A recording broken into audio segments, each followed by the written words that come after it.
tere, armsad valgusolendid, Tere! täiuslikku tervist kõigile ja Jah, meie kõigi suureks rõõmuks on meiega Toomas ja Toomasel on tere, täna Toomas! mitmed, tere Toomas, ja mitmeid Tere, Toomas! huvitavaid asju rääkida, nii et palun, Jah, sõna on sinul. tere, Kaia-Liisa!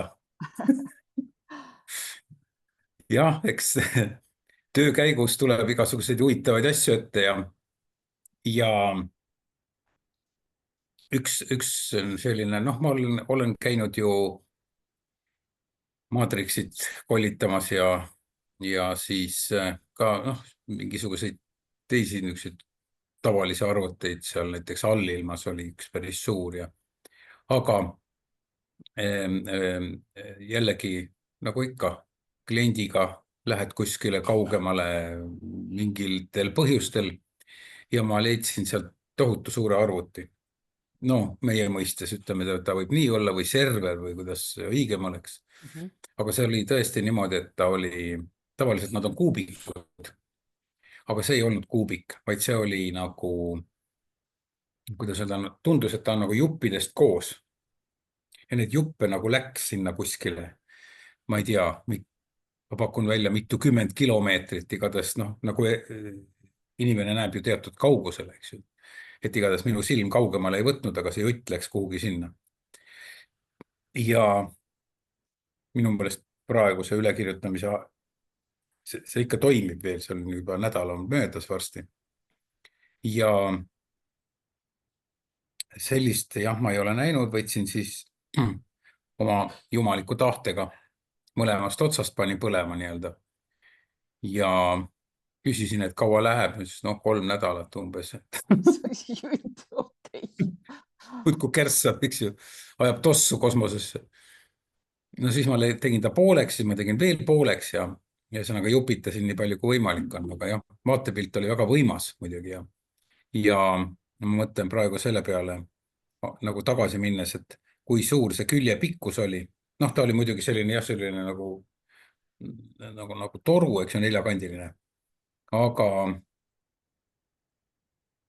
jah, praegu paistab, et külje pikkus on 2,5 kilomeetrit. On ühe külje pikkus siis, et noh, võimas. Nii et tublid insenerid kruvisid kruvikeerajaga seal parajasti. Panid uue mälu sinna ja meil ju käib niimoodi, hops, mälu välja, teine tagasi. Nii siis, jah, nii et sellest me oleme lahti. Siis teine episood, mis toimus, muidugi igapäevaselt toimub siis ülekirjutamine, parasiitide ülekirjutamine, nii et ma eile kohtasin uusi. Need on teistmoodi, aga tööpõhimõte on ikka sama, eks ju. Ja vahepeal ma käisin allika juures. Noh, kes on natuke teadlikumad, teavad, et allikaid on ju mitu, eks ju. Üks on algallikas, mida me loeme siis oma lähiallikaks, eks ju. See on tasemel umbes 38 dimensioon. Siis on kuidas öelda, püha tasand, seal on ka allikas.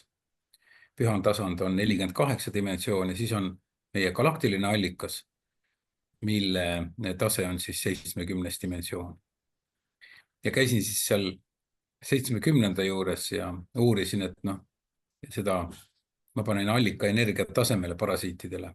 Ja selles mõttes, et noh, teised tulevad ju kohe asemele. Et siis on see koht hõivatud. Ja küsisin esiteks, et kas sulle ikka energiat jagub. Ta ütles, et noh, selle jaoks ikka jagub, eks ju. Siis teine asi küsisin, et kuule, mina ei suuda seda ise nagu kokku lüüa, et huvi pärast, et kui palju ma keskmiselt päevas nagu üle kirjutan. Noh, igapäevaselt see toimub, eks ju. Ta ütles, et noh, tavaline päev on umbes 15 miljonit, aga on ka päevi, kus on miljardites.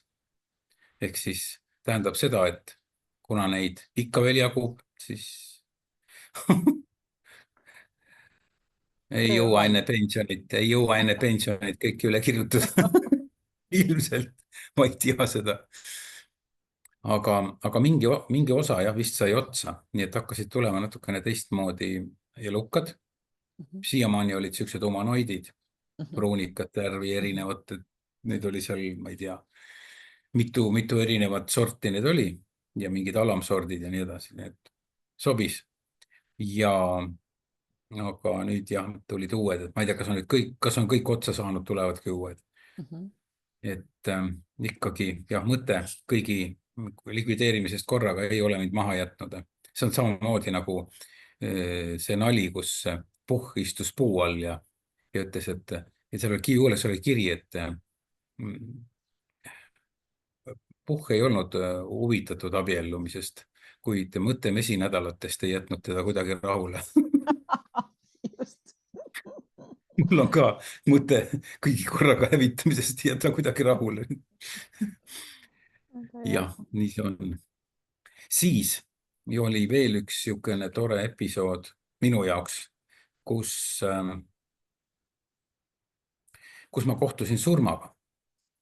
Ja surm ütles mulle, no me saime kokku, kuidas surm välja nägi.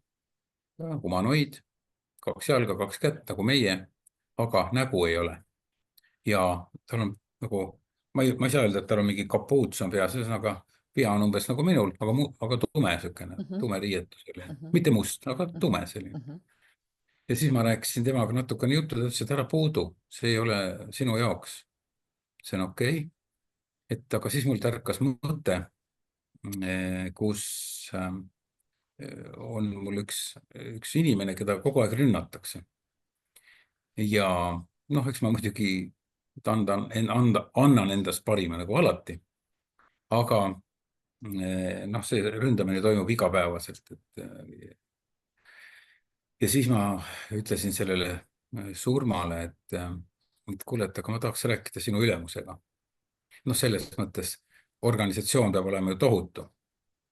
Arvestades, ma ei räägi isegi sõjast, vaid noh, lihtsalt tsiviilisikud ju surevad samamoodi, eks ju. Hiina väidetavalt on ju 1,5 miljardit, see tähendab, et peaks olema iga päev surema ära keskmise väikse linnaosa taoline kogus inimesi, eks ju, väike linna ja. Aga need, kes on Hiinas käinud, ei ole ühtegi surnuaeda näinud. Lähevad vist Moskvasse ümbertegemisel, ma ei tea kuhu. Igatahes selline organisatsioon loomulikult, no, see on minu loogika, eks ju, ma ei tea, kui suured nad tegelikult on, aga ma rääkisin selle juhiga ja palusin teha nii-öelda siis turvateenust ja küsisin, mis ta selle eest vastu tahab saada. Siis ta mõtles natuke, ta ütles, et sind ma tean, ta tundis mind. Siis ta tundis ka seda inimest, kellel abi vaja on. Ütles, et jaa, et me tavaliselt sükest nagu turvateenust ei tee, ei raha ega mingi muude asjade eest. Aga tema jaoks ma seda teen ja siis ta ei tahtnudki midagi vastu saada. Nii et selline kogemus, aga ütleme nii, et ma olen seda ka enne öelnud, et kui ma käisin kuskil operatsioonidel üksipäini ja lammutasin seal, siis mul kunagi ei olnud hirmu. Aga surmaga kohtudes oli natuke õre tunne. Mitte sellepärast, et ta võtaks kätte ja mind nagu hävitaks, seda ma ei kartnud. Aga niisugune nagu, ma ei tea, oli see sageduse teema või midagi muud, ei olnud nagu hea olla seal. Noh, selliselt, et ta oleks tahtnud kohe kalli teha. Ja. Aga ta ütles mulle muideks, et kui tahad teada, kui kaua sa elad, ma ütlesin ausalt öelda ei taha. Sellepärast, et tegelikult oli ma teadsin pikka aega, kaua ma elan, eks ju. See oli mul ammu teada. Praegusel ajal, no küll ei hakkaks ennustama kellelegi midagi. Sest kõik on muutumises ja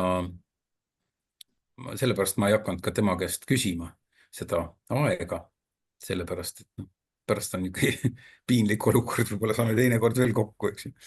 Et lasta olla. Ja ega siis ükskord me lähme nagunii kõik, on ju. Aga jah, kosmoses noh, ütleme, tavaline kosmoseolend elab ju kuskil 700-800 aastat ja kui tal on mingisuguseid teeneid või või mingisuguseid, ta on nagu spetsialist, siis teda palutakse elada kauem näiteks. Et noh, niimoodi seal asjad käivad ja meil on sinna aega veel natukene, vaatan. Ja, meil on aega veel sinna. Vot selliseid asju on juhtunud ja jah, ega praegust ongi. Täna on meil vihmane ilm, sajab sooja vihma. Meil on vihmane ilm, sajab külma vihma. +7 oli. No meil on sooja on ikka 30, aga lihtsalt noh, rikub nagu päeva ära. Ja eks jälle, kui mul tuleb mingeid huvitavaid asju, siis ma kindlasti jällegi helistan ja koputan ja siis teeme jälle uue video ja Just. niimoodi on. Väga hea, väga Ja. tore ja kohtumiseni kõigiga, Toomasega ka jälle Valguse Ja. kanalil. Kohtumiseni. Nägemist, Toomas, nägemist. Noh.